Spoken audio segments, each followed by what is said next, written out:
제가 이 자리에 쓴 자체가 좀 쑥스럽습니다. 왜냐하면은 여기에는 주로 장로님들이 계시고 목사님이 계시는데 같은 장로로서 이 자리에 섰다고 하는 것이 참 조심스럽기도 하고 그렇습니다. 그러나 같은 장로 입장에 있기 때문에 제가 한편으로 봐서는 상당히 부담 가지 않고 말씀을 해볼 수 있어서 참 좋습니다.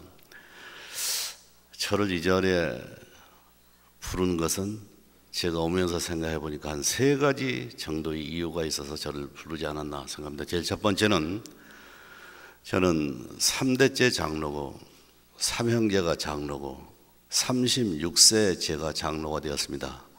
그래서 제가 만난 하나님을 여러분 앞에 소개해 달라고 저를 부르신 것 같고, 두 번째는 예수를 믿어서 우리 집안이 큰 축복을 받았는데 그 중에 제일 큰 축복은 우리 할아버지에서부터 시작해서 제 손자까지 자녀를 무려 560명을 하나님께서 주셨습니다.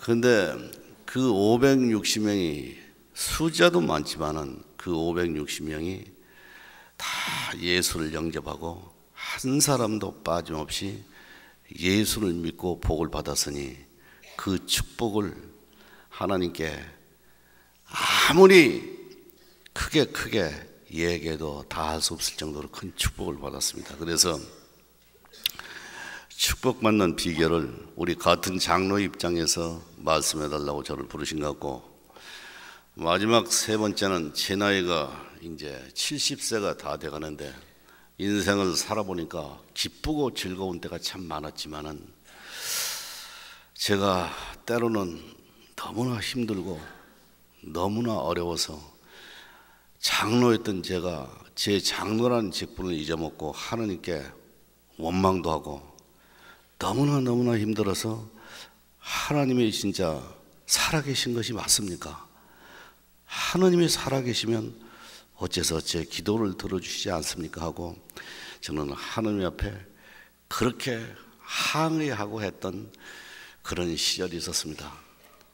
그리고는 인간의 힘으로는 이 어려운 문제를 도저히 해결할 수 없다고 생각했을 때 우리 주님은 저를 안고 업고 가시고 저를 이 자리에 서게까지 했습니다. 제가 세상을 살아보니까 이만큼 살았으니까 장로 이외에 사회적인 직책이 저도 참 많습니다. 많은데 우리가 항상 잘못 생각하는 것이 하나 있는데, 그것은 우리 친구 때문에, 부모님 때문에, 다른 사람 때문에 우리가 하나님의 인도하심을 받아서 교회에 나왔고 하나님의 자녀가 되었다고 생각하는, 그것은 참 잘못된 생각입니다. 하나님께서는 이 세상의 65의 인구 중에서, 그 많은 인구 중에서 우리를 하나님의 자녀로 선택을 해줬고, 하나님의 자녀 중에서도 장로의 직분을 주셨으니 저는 그 많은 직책을 다 합친다 하더라도 장로 직책 하나하고는 바꿀 수가 없습니다. 바꾸지 않는 것이 아니고 그건 어림도 없는 것입니다. 여기에 국회의원도 있을 수 있고 장관도 있을 수 있고 여러 가지 직책이 많이 있을 수 있지만은, 여러분 그런 직책이 여러분 장로하고 바꿀 수가 있습니까? 전혀 바꿀 수가 없는 거 아닙니까? 그래서 여기에 나오신 장로님들은 진짜 하나님께서 선택한 자녀고 하나님께서 주신 장로였으니 우리는 이 세상에 가장 행복한 사람이고 가장 귀한 사람이고 그랬다는 사실을 오늘 이 세미나를 통해서 여러분 아시기 바랍니다. 그래서 우리 위대한 하나님께, 우리를 선택해 준 하나님께 우리 영광의 박수를 보내겠습니다.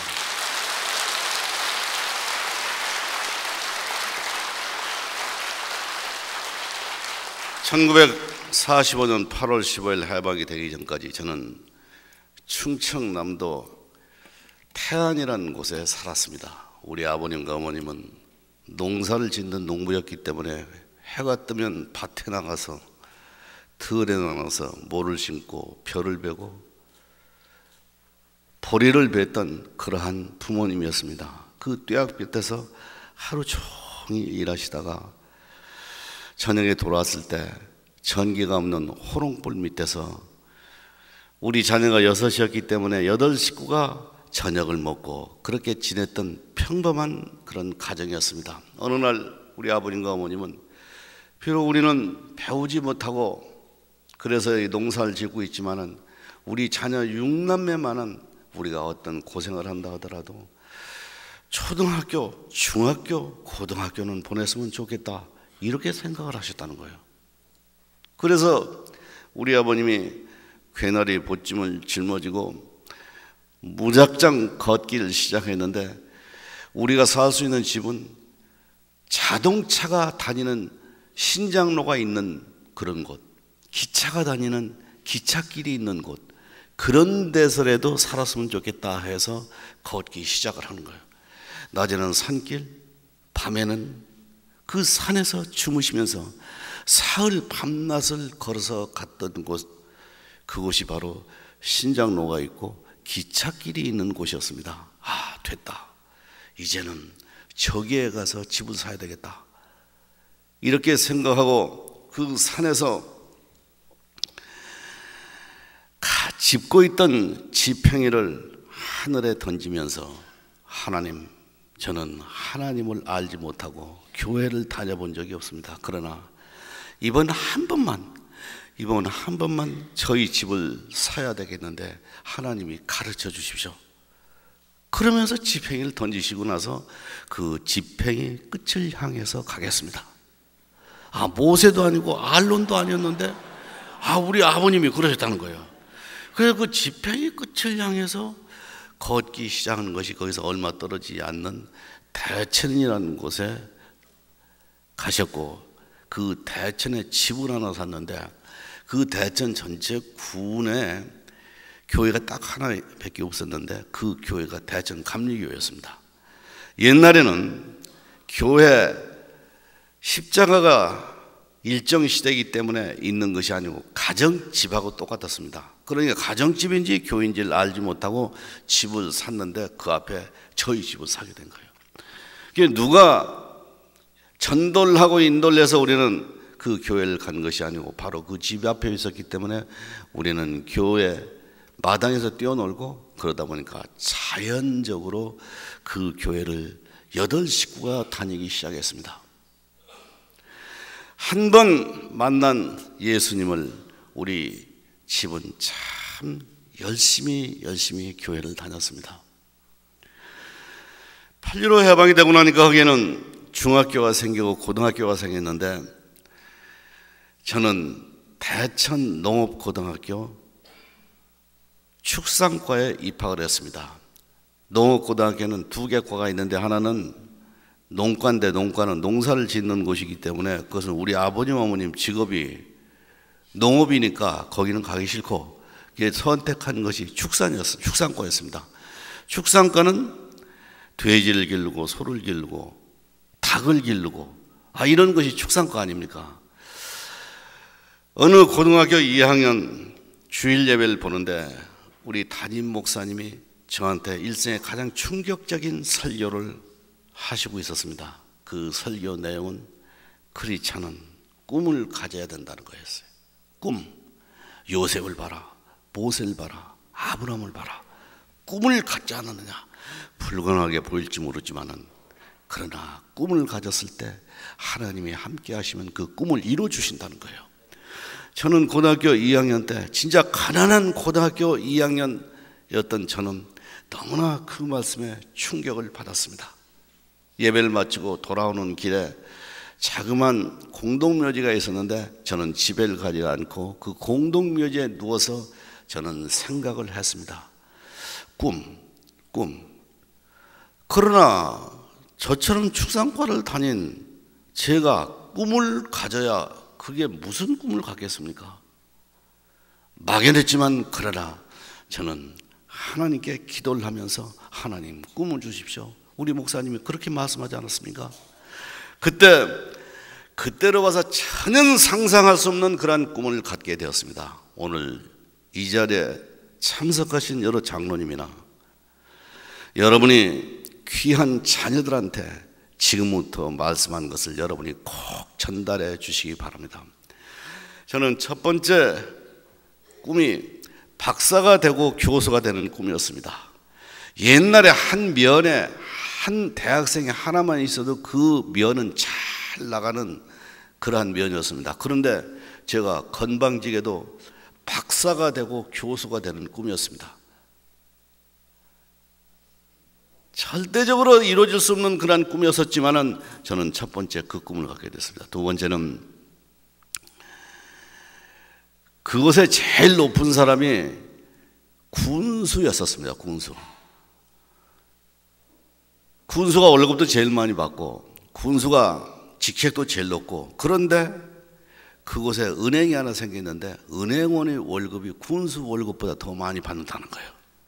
그래서 제 마음속에 자본주의라는 것은 이런 거로구나.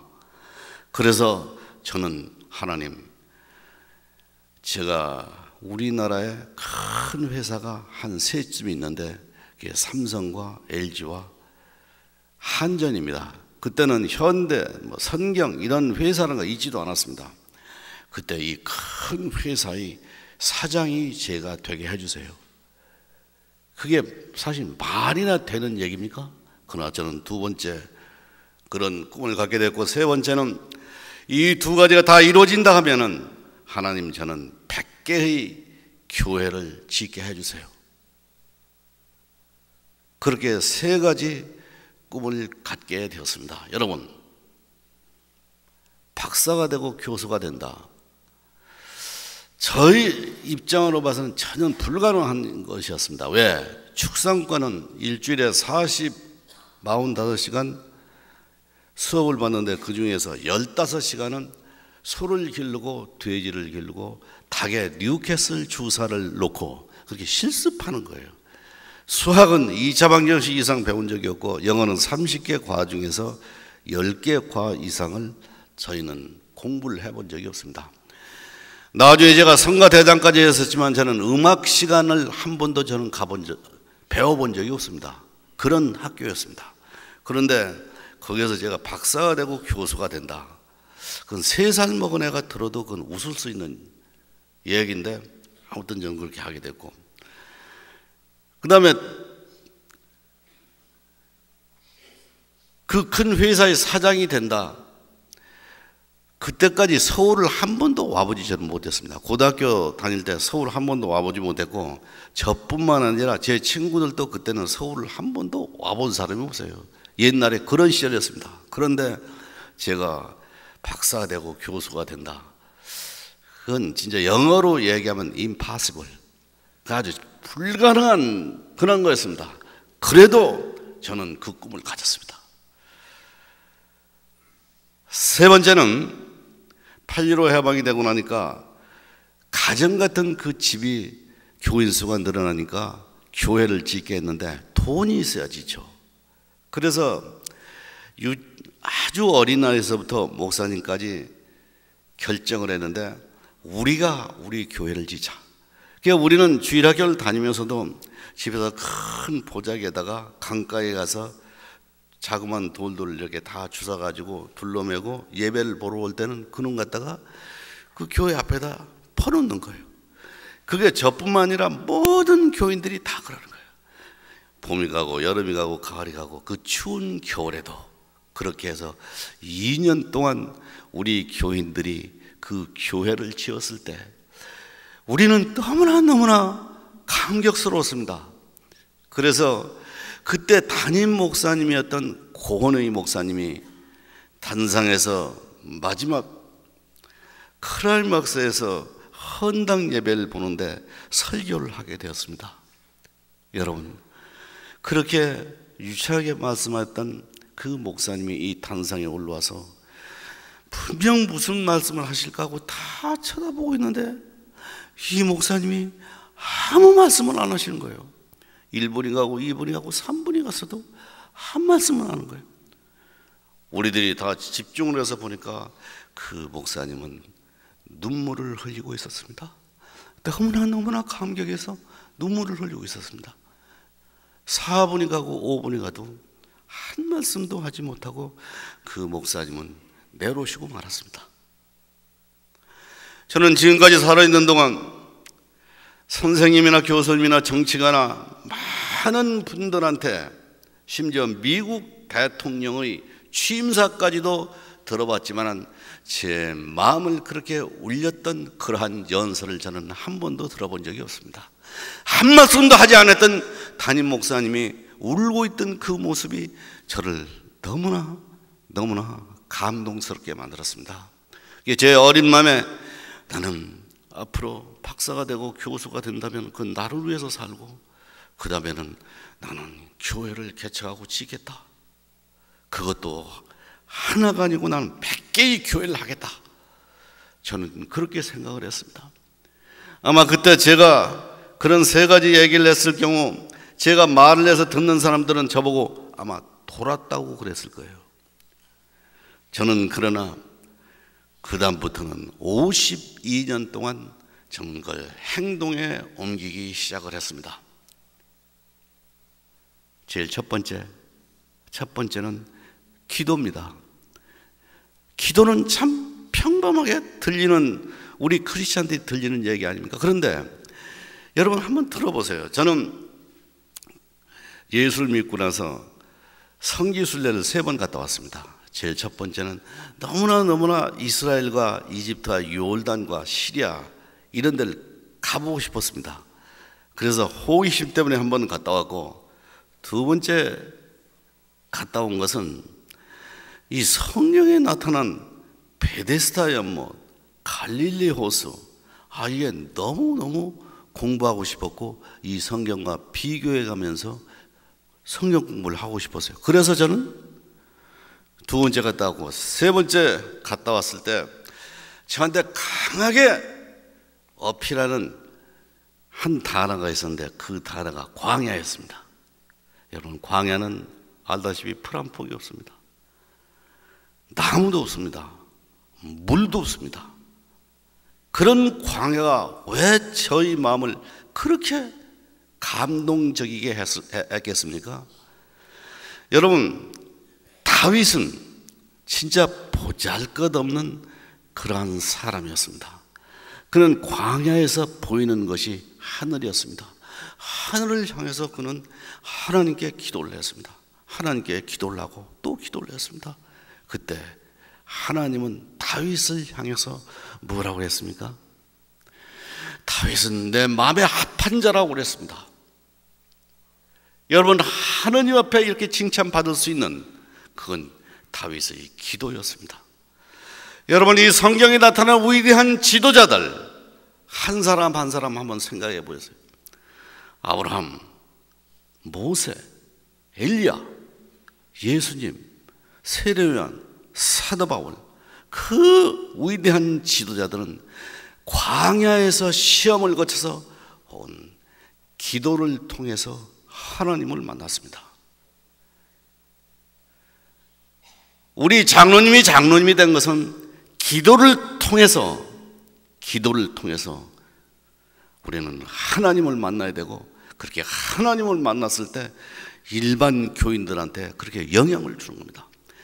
저는 이 세 가지 불가능한 꿈을 52년 동안 저는 기도를 했습니다. 아침에 일어나서도, 회사 출근할 때도, 점심 먹을 때도, 집에 퇴근해서도, 일과를 다 마치고 잠자리에 들기 전에도 하나님께 기도했습니다. 하나님 아시죠? 소박했던 제 세 가지 꿈, 불가능하리라고 했던 그 세 가지 꿈을 하나님 이루어 주셔야 됩니다. 저는 52년을 했어요.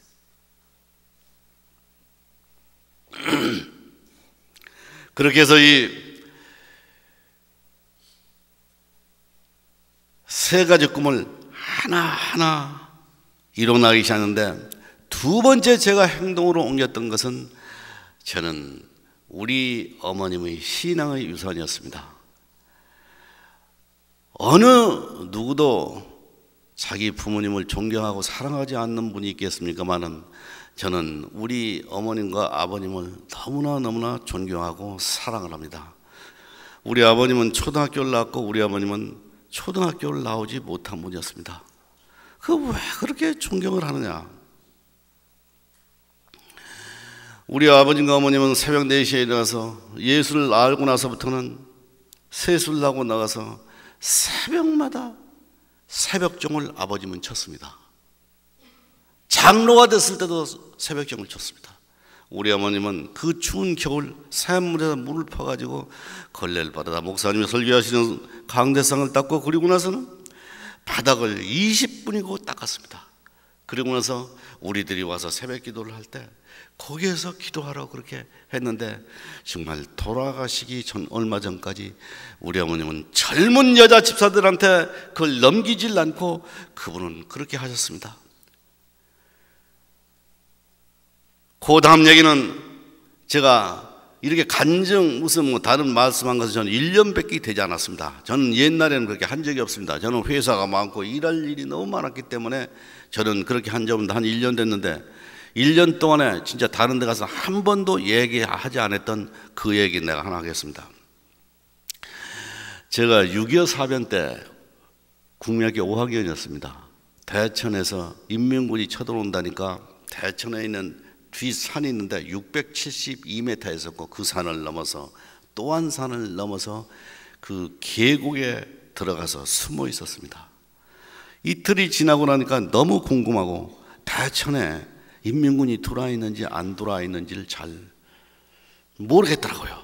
그래서 우리 아버님하고 우리 작은아버님하고 제가 장남인데 그 많은 식구를 대표를 해서 세 사람이 성주산 가장 꼭대기에 올라가서 대천 시내가 전쟁을 하고 있는지 인민군이 들어왔는지 그렇게 가는 거예요.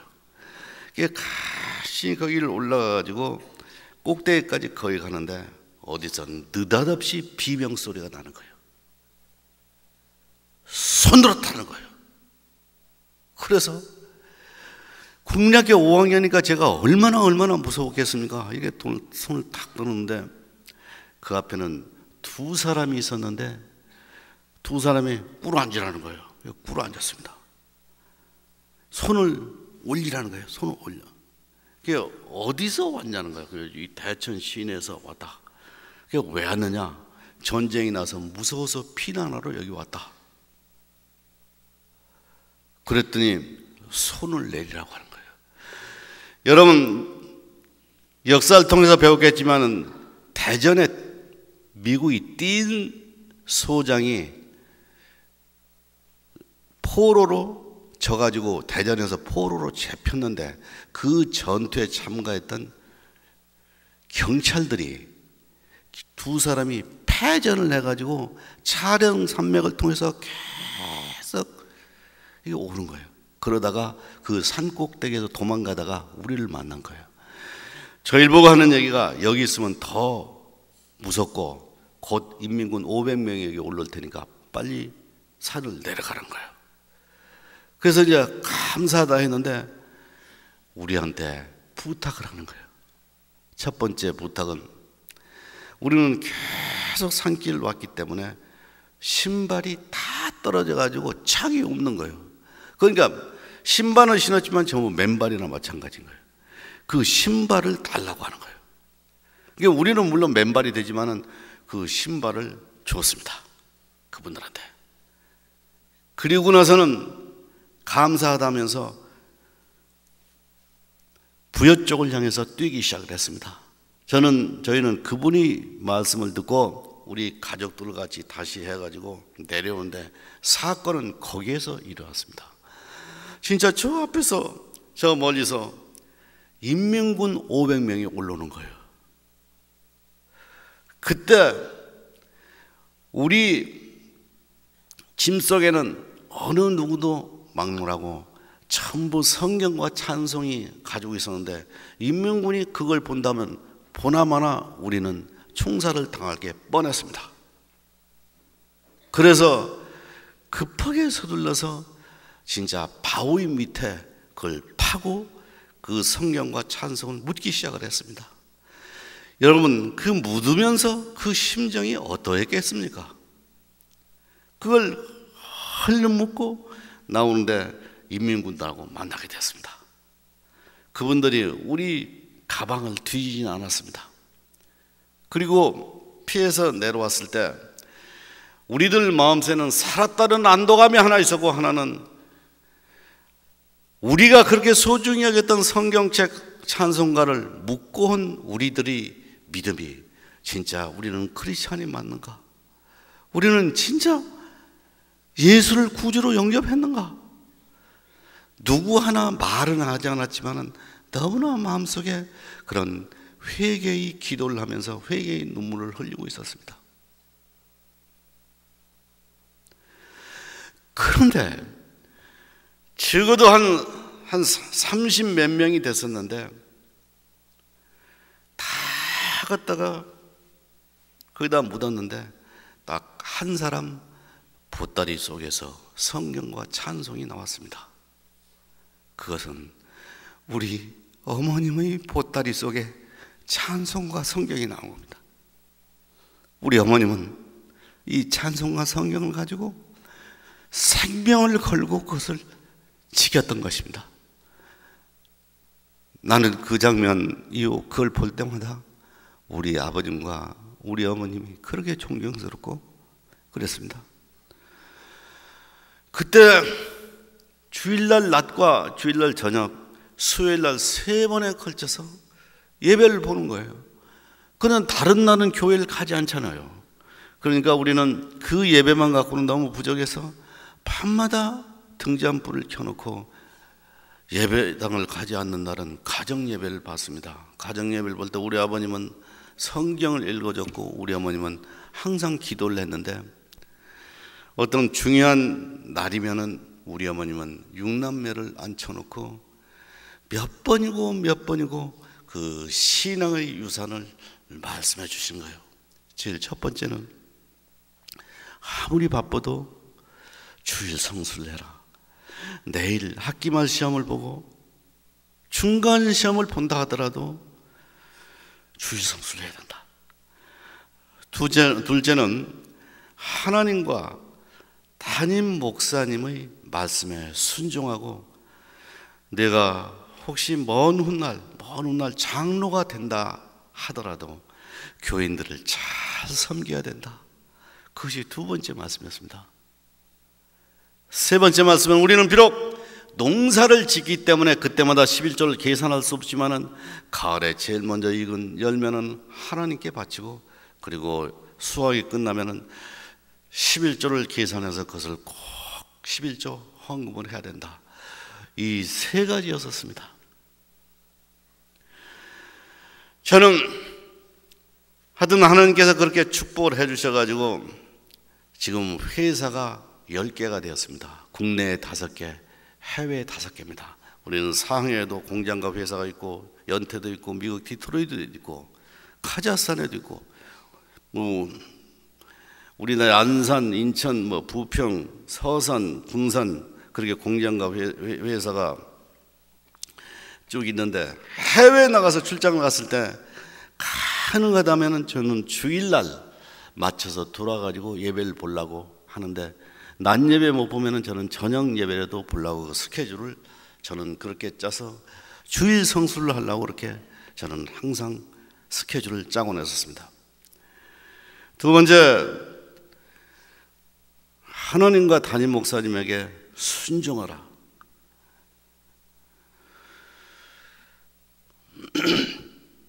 물론 하나님과 담임 목사님, 저는 4번째 담임 목사님을 저는 모시고 있지만 목사님은 말할 거고, 우리 아이들이 성장해서 이제는 부목사가 몇 분이 계시는데 부목사보다 우리 자녀들이 다 나이가 많습니다. 그러니까 우리 자녀보다 부목사가 나이가 더 적은 거죠. 그러나 저는 부목사가 무슨 말씀을 한다 하더라도 저는 순종하지 않은 적이 없습니다. 우리 교회 성가대가 몇 개가 있는데 그 호산나 성가대가 크리스마스 캐롤 연습을 하다가 쉬는 시간이 되어서 토요일 아닌 토요일을 했다는 거예요. 자기들이 보기에는 대한민국에서 제일 축복을 많이 받은 분이 최희승 장로님인데, 최희승 장로님은 어떻게 해서 그렇게 축복을 받았을까? 그런데 답이 전혀 상상하지 못하는 답이 하나 나왔습니다. 그 답은 순종이었습니다. 제가 순종을 했기 때문에 그렇게 축복을 받았다. 그렇게 결론이 났다는 거예요. 여러분, 순종이라고 하는 것은 참으로 중요합니다. 하나님께서 예수님을 향해서 그렇게 칭찬을 하셨는데 그 칭찬을 뭐라고 그랬습니까? 예수님을 향해서 내 기뻐하는 자라고 그랬습니다. 기뻐하는 자, 기뻐하는 자. 순종해서 하나님께서는 예수님을 향해서 그렇게 말씀하신 겁니다. 세 번째는 11조 이상을 하라는 그 말씀이었습니다.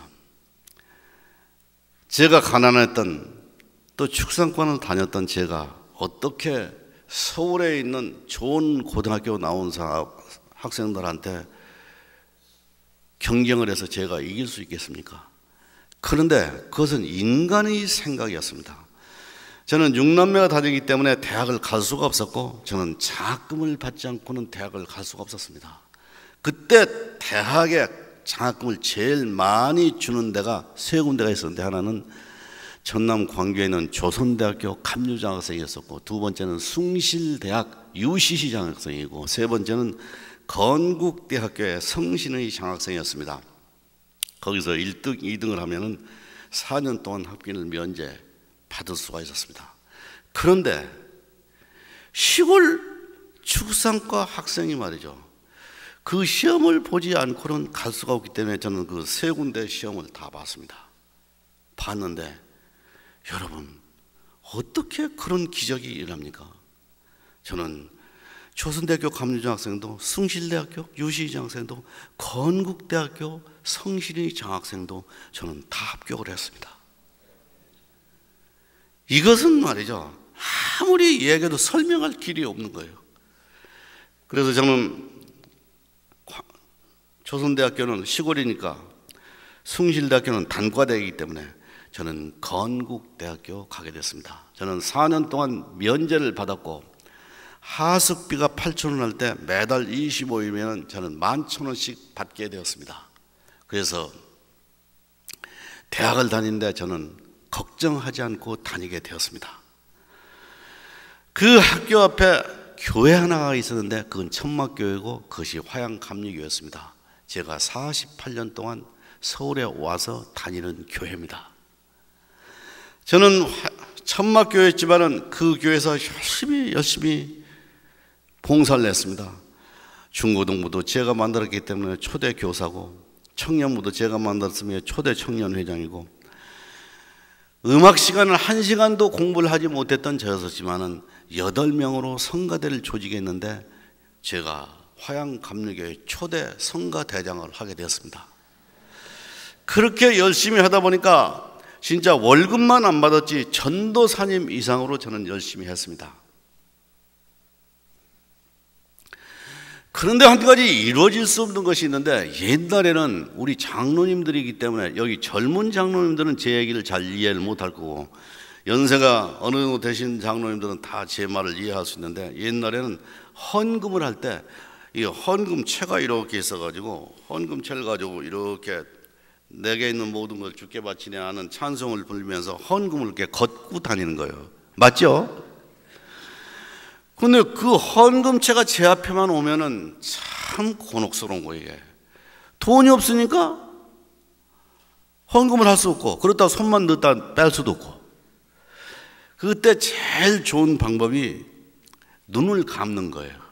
저한테 헌금채가 오기 전에 눈을 딱 감아버리는 거예요. 그러면은 한참 있으면 이제 헌금채가 그냥 가는 거예요. 그런데 그것도 한두 번이지 말이죠. 눈 감고 맨날 그러려고 하니까 말이죠, 그거 참 쑥스럽다고요. 그래서 그 다음에는 하나님께 기도하기 시작했습니다. 하나님 아시잖아요, 제가 돈을 못 버니 어떻게 헌금을 하겠습니까? 그러나 먼 훗날 제가 돈을 벌면은 헌금을 저는 잘 하겠습니다. 하나님 제가 약속합니다. 그러면서 거기다 뭐 사족을 붙였느냐, 우리 교회 말이죠, 장로님이 2분 계시는데 장로님보다 제가 헌금을 더 많이 하게 해주세요.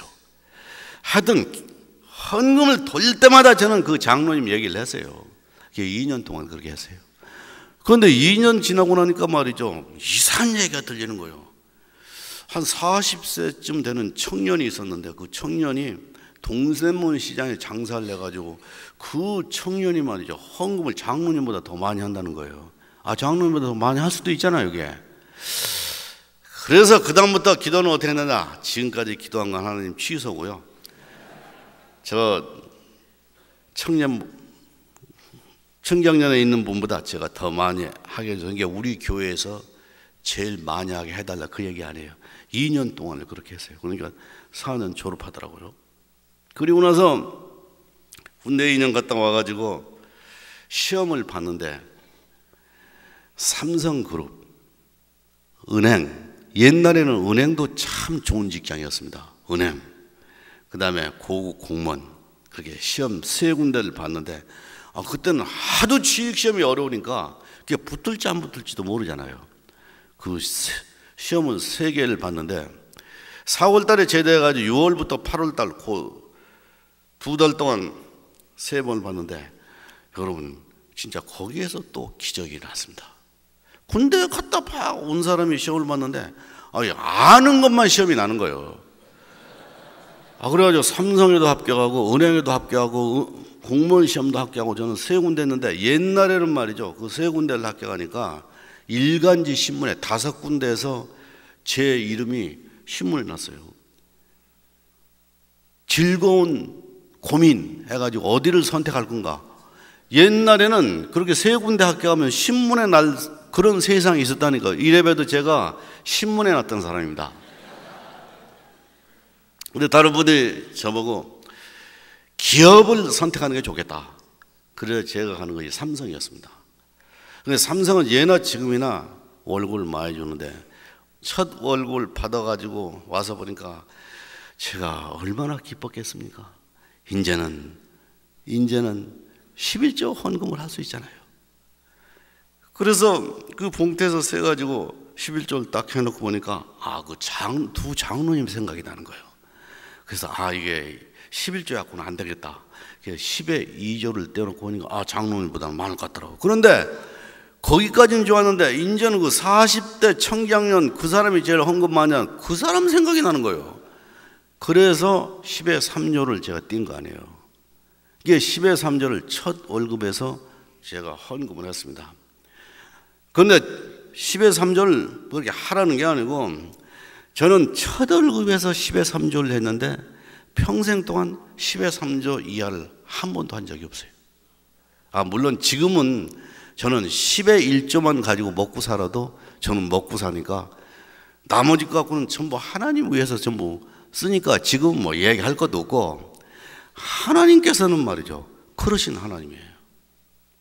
그러니까 여러분 뭐 그렇게 꼭 하시라는 게 아니고 여러분 자녀가 한 3명쯤 있으면은 그 중에 한 사람쯤 기업인 만들 생각하고 10에 3조 이상 한번 해보라고 그러세요.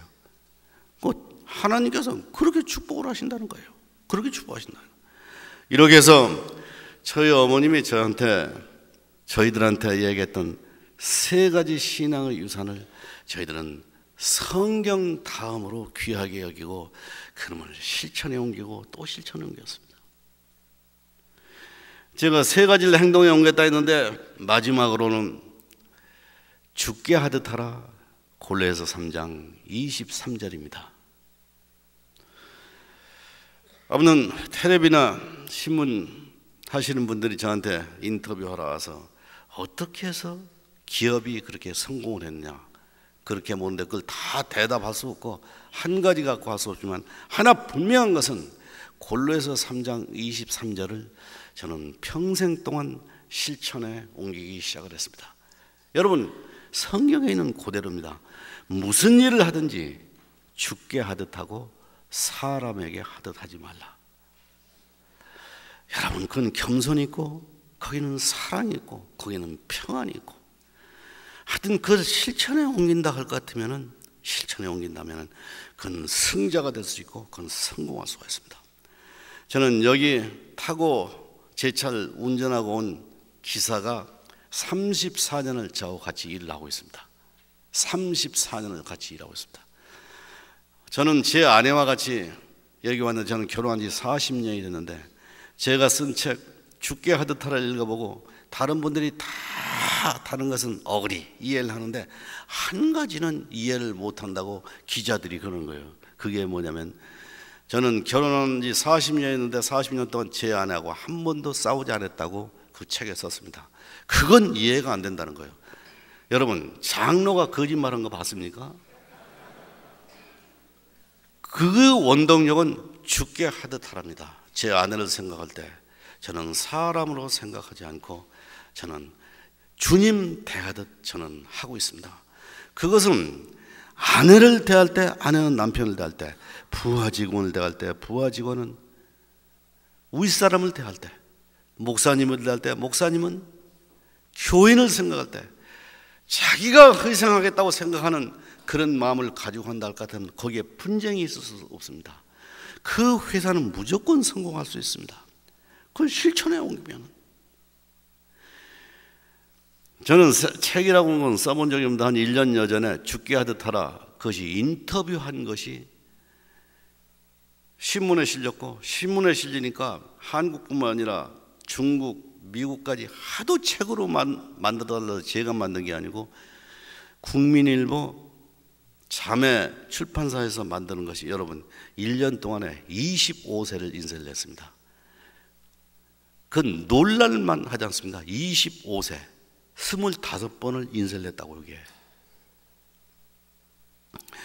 여러분이 이 세상 살아가면서 장로님 때문에 그렇게 했겠지만은 여러분이 이 세상을 살 때 진짜 죽게 하듯 하고 여러분이 자녀한테 죽게 하듯 하라고 그렇게 가르쳐 주십시오. 여러분 잘 알다시피 19세기 유럽에서 제일 못 사는 나라는 독일이었습니다.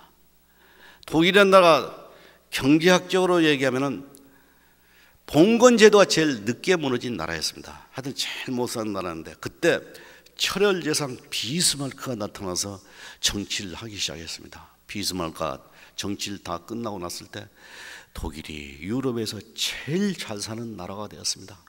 많은 분들이 비스마르크를 향해서 퇴임하는 날 어떻게 해서 이렇게 독일이 잘 살게 됐느냐, 그렇게 했을 때 비스마르크는 성경을 가르치면서 골로에서 3장 23절 죽게 하듯 하라를 이야기했습니다. 나는 이 죽게 하듯 하라, 이 골로에서 이 성경 23절 3장 23절 이것을 화장실에도 식탁에도 차 속에도 집무실에도 걸어놓고 매일매일 이것을 묵상하면서 이걸 통치 이념으로 삼았더니 독일이 이렇게 승리할 수 있었다. 여러분 교회하고는 관계 없을 수 있지만은 1992년 이락과 세계 모든 연합군이 싸움이 붙었는데 세계 연합군이 완벽하게 승리를 냈습니다. 그 승리의 주인공이 누구였습니까? 미국 육군 대장 스와치코프 대장입니다. 다 이기고 나서 존 F 케네디 공항에 도착했을 때 기자들이 한 1000명이 몰려왔습니다. 어떻게 해서 이렇게 완벽하게 전쟁을 이겼느냐 하고 물어봤을 때 그때 그는 간단하게 대답했습니다. 그건 준비였다. 근데 그 준비는 기도에서부터 시작하라고. 그 준비 골자는 2500년 전 손자가 쓴 손자병법에 보면은 그 준비 중요성에 대해서 나온다. 첫째는 기도고 두 번째는 완벽한 준비라고 얘기했습니다. 여러분 골로새 3장 23절 오늘 이 세미나 끝나고 여러분뿐만 아니라 여러분 자녀한테 이것을 일생 동안 실천하라 하면은 그는 분명히 승리자가 될 수 있고 그는 성공할 수가 있습니다. 이 세 가지 기도, 우리 어머님이 주신 세 가지 교훈, 그 다음에 죽게 하듯 하라, 이것을 48년 동안 실천해 옮겼더니 그렇게 불가능하라고 했던 그러한 첫 번째 꿈은 25년 만에 이루어졌고 두 번째 꿈은 여러분 28년 만에 이루어졌고 세 번째 꿈인 100개의 교회를 개척하고 짓는 것은 오늘 현재로 61개의 교회를 저는 개척하고 지었고 지금 4개 교회를 카자흐스탄과 카자흐스탄과 타자키스탄과 우즈베키스탄의 교회를 건설하고 있습니다. 아마도 언제가 될지 모르지만 하나님께서 건강을 주시고 지을 수 있는 그런 여건을 주신다면 저는 100개의 교회를 하지 않을까 이렇게 생각합니다.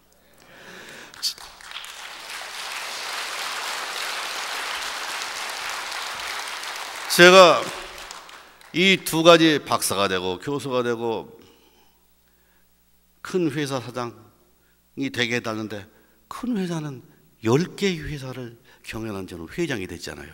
하나님은 말이죠, 한 개 해달라 했는데 10개를 해주시는 거예요 이게. 그래서 제가 대우그룹에서 사장을 할 때는 다른 분들이 진짜 부러워했습니다. 월급도 많이 주고 명예도 있고. 그런데 저는 하나님과 약속한 것이 100개의 교회를 한다고 그랬잖아요. 여러분, 대기업 사장이라는 것은 1시간만 자리를 피워도 표가 나기 때문에 대기업 사장은 1시간 이상 자리를 필 수가 없어요. 그런데 선교를 하러 가려면 해외 일주일 내지 열흘 걸려야 되잖아요. 그 다음에 아무리 대기업 사장이라 하더라도 교회를 그렇게 지을 수 있는 돈이 없잖아요. 내 기업을 하지 않으면 안 되잖아요. 어떻게 할까 여러 가지 생각하다가 저는 하나님께 맡기고 대기업 사장 사표를 내고 1985년 부천에 제 공장을 하기 시작을 했습니다. 독일과 미국과 일본에서 제일 좋은 기계를 수입했고, 저는 공무원도 잘 알고 은행 돈 꾸기도 은행원도 잘 알게 돈도 꾸고 해외 바이어를 많이 알기 때문에, 또 대기업 삼성과 대우그룹에서 20년 동안을 그렇게 했기 때문에 저는 경영 노하우도 많이 생겼습니다. 그래서 저는 자신이 있었습니다.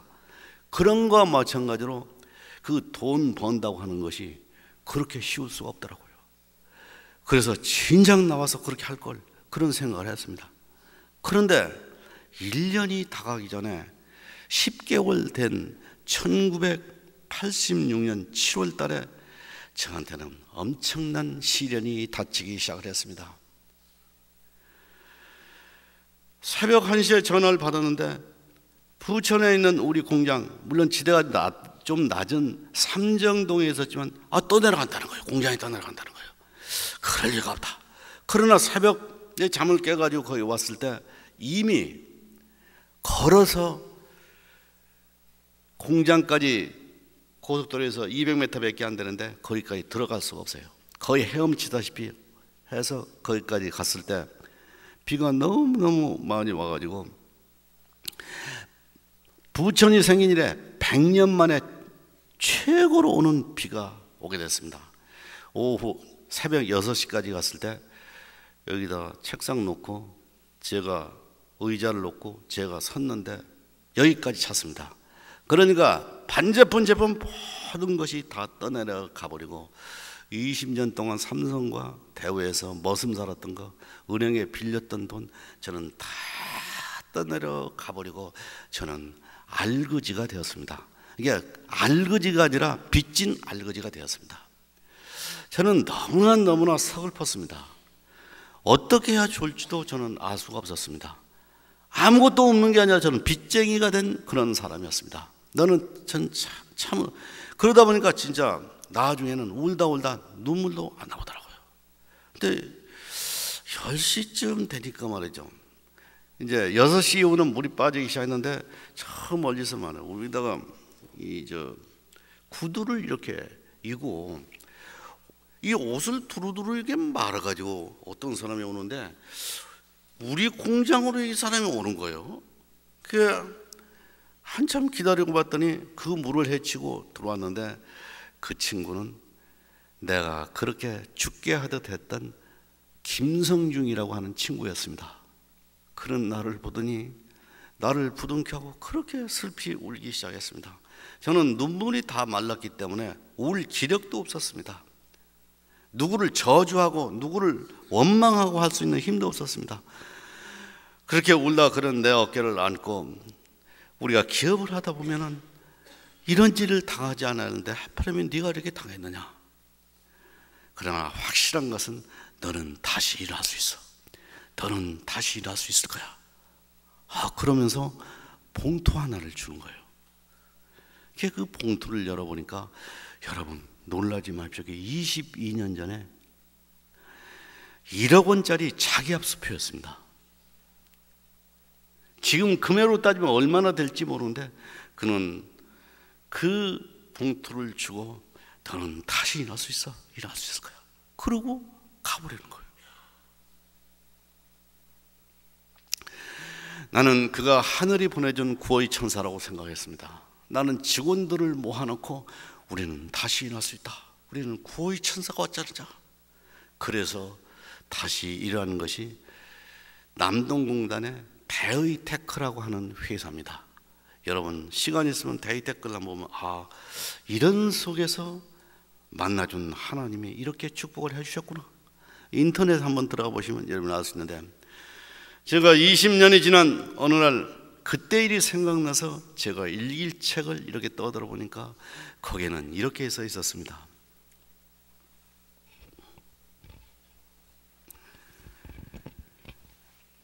그 내용은 우리가 다 모든 걸 잊을 수 있다 하더라도 친구의 은혜는 잊어서는 안 되겠다, 그런 내용이었습니다. 그 밑에는 하나님께 감사한 내용이었습니다. 하나님, 저를 버리신 줄 알았더니 저를 버리시지 않으셨군요. 하나님 감사합니다. 제가 하나님 원망했던 것을 용서해 주시오. 그렇게 장로로서 그런 회개를 했었습니다. 그리고 나서는 하나님께서는 저를 안고 업고 가시고, 그걸로부터 시작을 해서 20년이 지난 지금에 와서는 10개의 회사가 되지 않았습니까? 우리는 10개의 회사가 다 좋은 회사가 되었습니다.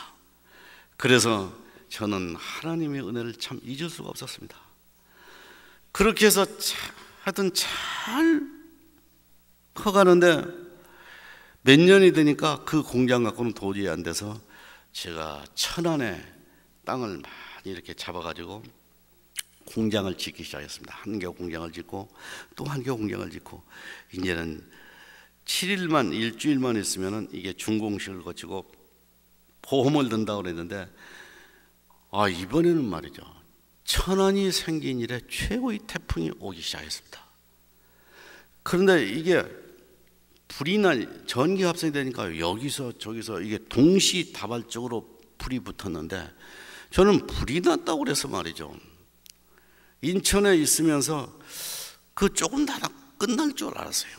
차를 타고 거기 갔을 때, 물론 그게 불이 나니까 전화도 안 되고, 갔었을 때 천안과 지금 여기 안성인데 안성의 소방차가 다 동원된 데가 28대고 28대가 동원돼도 그 불을 끌 수가 없었습니다. 이게 평택의 미국 무대 화학차가 불을 껐었을 때, 그때는 이런 아름다리의 기둥이 전부 녹아버렸습니다.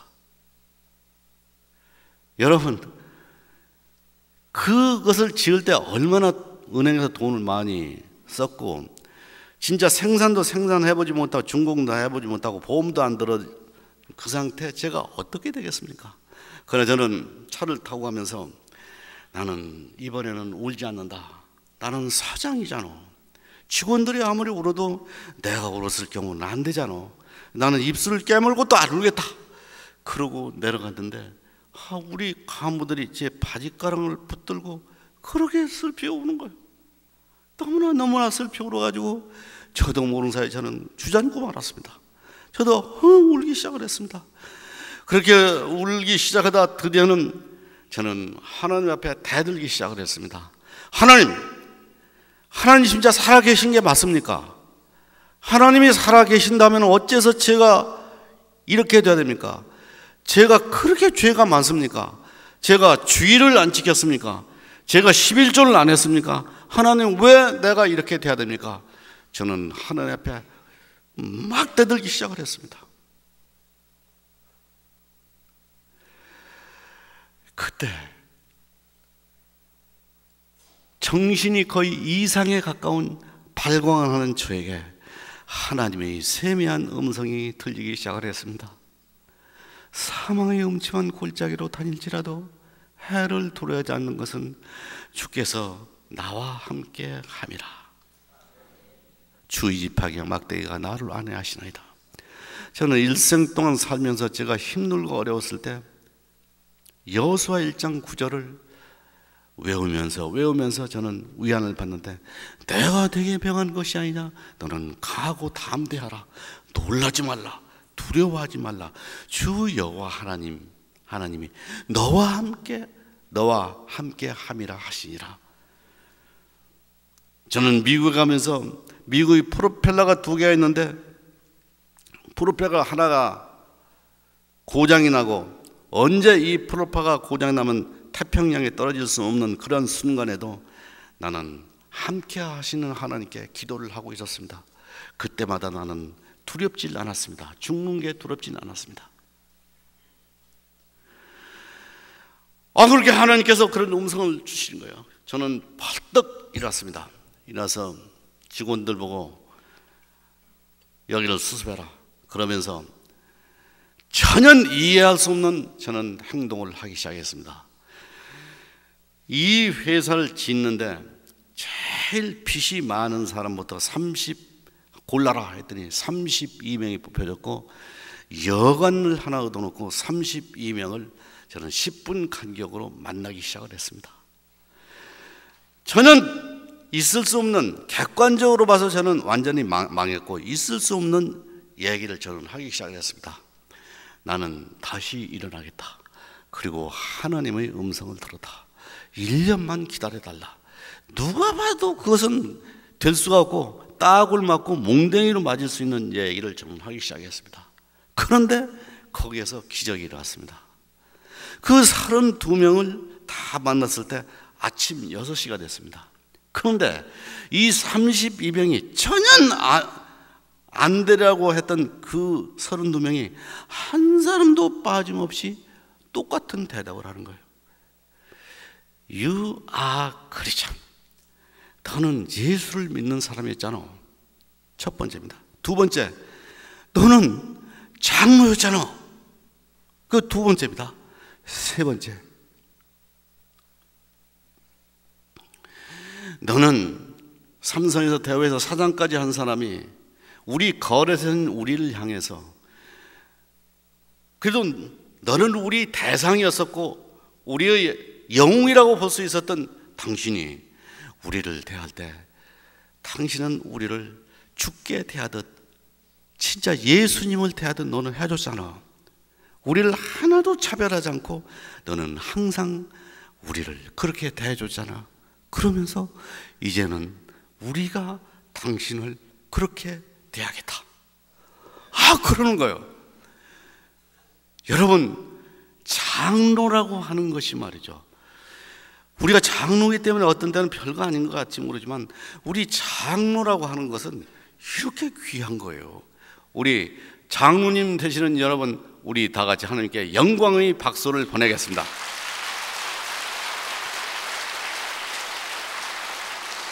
저는 그래서 지금 스선에 그렇게 재난 속에서, 그렇게 위험 속에서 내가 영원히 이 세상에 사라질 그런 위기 속에서 건져주신 하나님이 너무나 감사해서 저는 그 회사의 이름을 MGS라고 그랬습니다. MGS, My Great Shepherd, 나의 위대한 목자 회사, 그렇게 했습니다. 그런 고난과 역경이 너무나 많았지만은 제가 한 가지만 더 얘기하겠습니다. 그렇게 1991년이 지나면서 거의 10년이 되니까 세상에 대우그룹이 부동할 줄 몰랐습니다. 그런데 데이테크라는 회사가 데이그룹 중에서 자동차하고 거래를 했는데 그 한 회사만 119억을 받을 게 있는데 부동하는 게 하나도 못 받잖아요. 그게 받을 걸로 계산해서 어음을 89억을 끌어주는데 한 푼도 못 받으니까 부도가 날 수밖에 없는데, 자동차 펜다는 다 굉장히 큰 회사들입니다. 그런데 쉬운 세계가 부도났습니다. 그 부도가 나지 않기 위해서 결혼할 때 제가 주었던 아내의 반지까지 다 팔아서 부도를 막기 시작하는 거예요. 그런데 1999년 11월이 돌아왔는데 저한테는 네 번째 담임 목사님 김정순 목사님이 부임을 했습니다. 그 전까지 하더라도 저는 10에 3조 감사헌금, 10일 여기에는 주일헌금, 선교 헌금을 가지고 교회를 갈 때, 성경책을 가질 때 저는 천사가 부럽지 않았습니다. 그런데 1999년 11월 둘째 주 추수감사절 헌금은 한 푼도 돈을 낼 수가 없잖아요. 그래서 제 아내하고 둘이서 손을 잡고 어떻게 했으면 좋겠냐, 어떻게 했으면 좋겠냐 생각하다가 농안에 10년 전에 저축을 해놨던 주택 청약 통장 500만 원짜리가 있었습니다. 그 500만 원짜리 통장은 60평 이상을 신청만 하면은 영수는이니까 10년 동안 한 번도 안 써먹었으니까 프리미엄이 또 엄청나게 많이 붙어.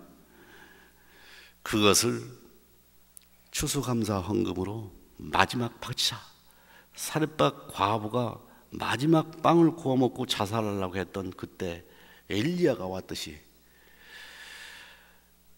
그 통장을 가지고 아내와 같이 은행을 갔을 때 은행에서는 깜짝 놀라는 거예요. 이 조금만 더 있으면 이건 큰 돈이 될 텐데 잘못 생각하는 거.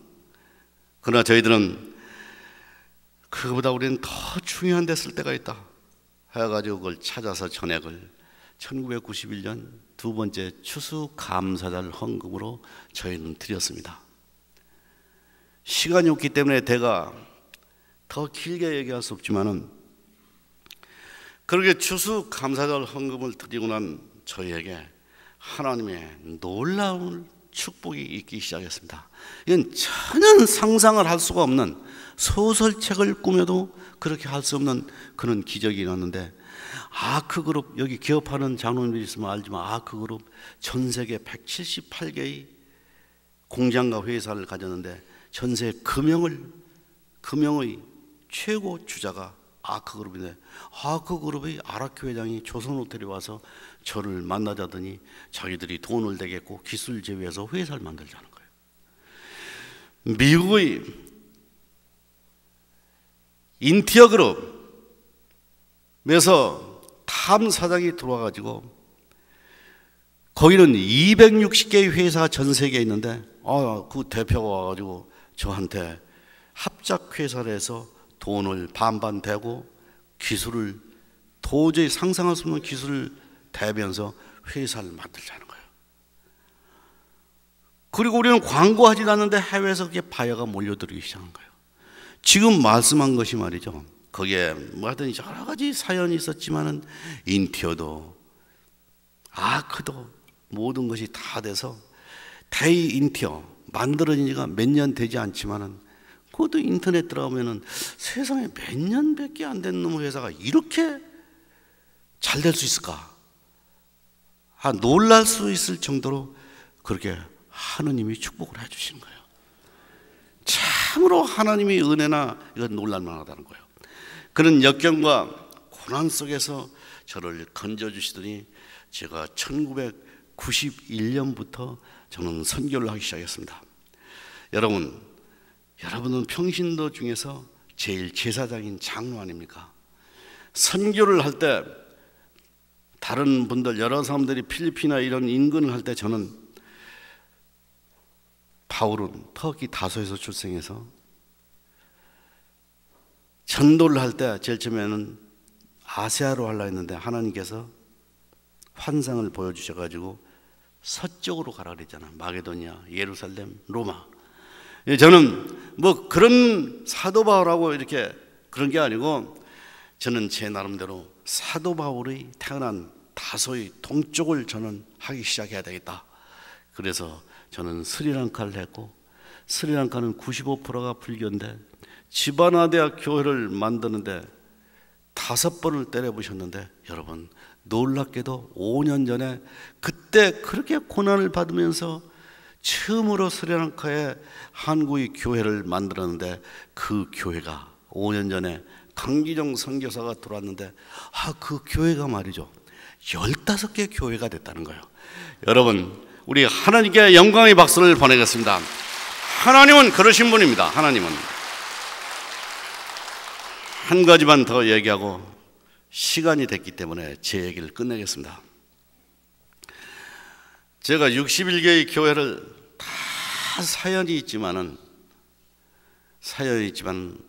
어떤 그 지역은 장로님이 이북에서 내려와가지고 이북에서 중국에 와가지고 거기서 전도하고 선교하다 교회를 만들었는데 일본 놈들이 와가지고 기도하는 그 장로님한테 칼로 쳐서 목을 자르고 세동강이로 만들어서 순교한 그런 교회가 있었고, 그 교회를 후임으로 목사님이 한 5년 동안 차렸는데, 이번에는 목택동 군사가 일본을 물리치고 목택동 군사 공산당이 오더니 그 목사님을 그 추운 겨울에 얼음 속에 구멍을 뚫고 거기에 생매장한 그런 곳도 중국에 있습니다. 그 후예들이 한교에 와가지고 노동일을 다 2년 3년 마치고 그 돈을 가지고 신학교를 마치고 돌아가서 교회를 하는데 돈이 없으니까 그런 곳에 저는 교회를 지어주는 거예요.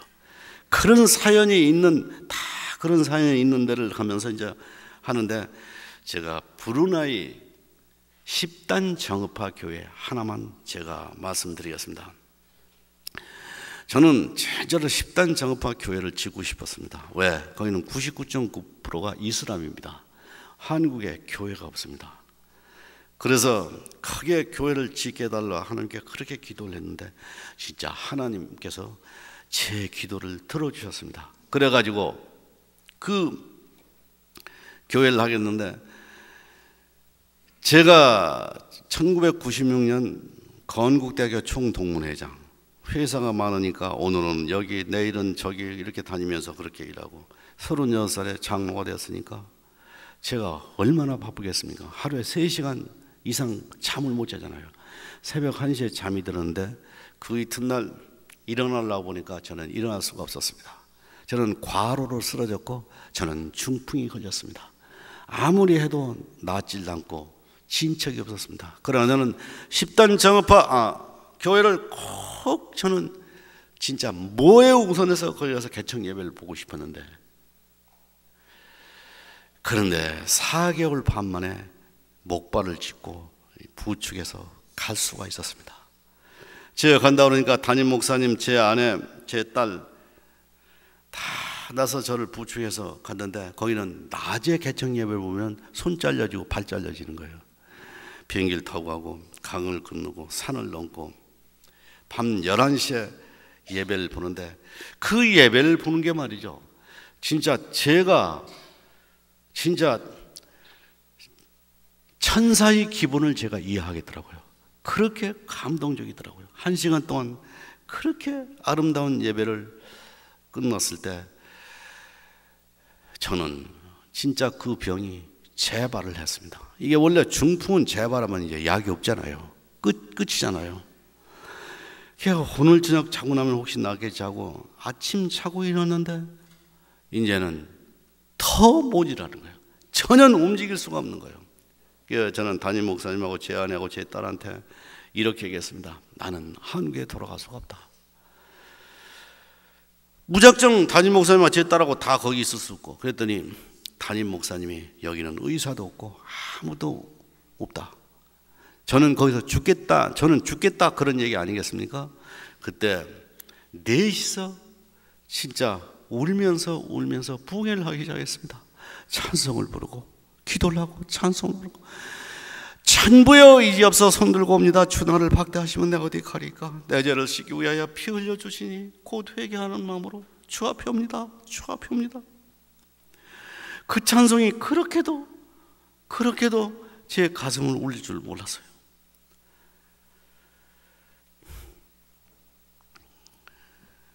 이틀 동안 그렇게 부흥회를 하고 나니까 진짜 조금 몸을 움직일 수가 있었습니다. 그래서 양쪽에 부처하고 지팡이를 짚고 그 비행기에 몸을 싣고 경의대학교 왔습니다. 지금 경의대학교 의과대학 학장이 김진우 박사입니다.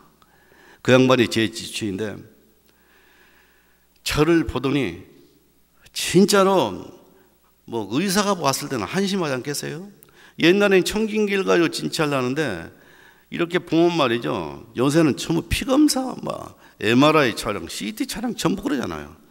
여러분, 이틀 동안을 한 20 몇 명이 그걸 했는데, 여러분, 이번엔 진짜로 기적이 또 일어났습니다. 저는 월급쟁이 할 때는 그런 일이 없었지만 저는 고혈압약을 10년을 먹었었고, 저는 태어날 때 병은 아니었지만 신장이, 우리 아버지부터 제 아들까지도 신장이 약하게 태어났고, 저는 중풍이 했는데 제 몸속에 이틀 동안 모든 것을 진찰해 보니까 하여튼 저한테는 어떤 병도 없이 다 낫게 되었습니다. 그러니까 그 김진우 박사가 자기가 32년 동안을 이 병만 봤는데, 이것은 의사인 내가 고쳐준 것이 아니고 하느님이 역사하시고 고쳐주지 않으면 이건 이렇게 병이 나을 수가 없는 것입니다. 그러면서 진짜 위대한 하나님께 자기는 너무나 감사드린다고 하더라고요. 여러분도 그런 하나님의 위대함을 만나시기 바랍니다.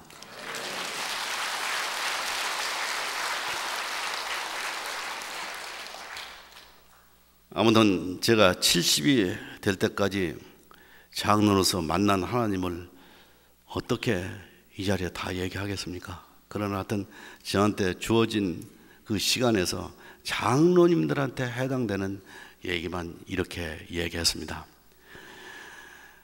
결론을 내고 싶은 것은 히브리서 9장 27절입니다. 한 번 죽는 것은 정해진 것이요 하나님께서 그 후로는 심판이 있으리니. 우리 모두가 장로님이든 목사님이든 모두가 우리가 먼 훗날 하나님 앞에 섰을 때 하나님께서는 질문하는 게 있는데 그것이 두 가지고, 그 질문에 통과되었을 때 우리는 하늘나라에 갈 수 있습니다.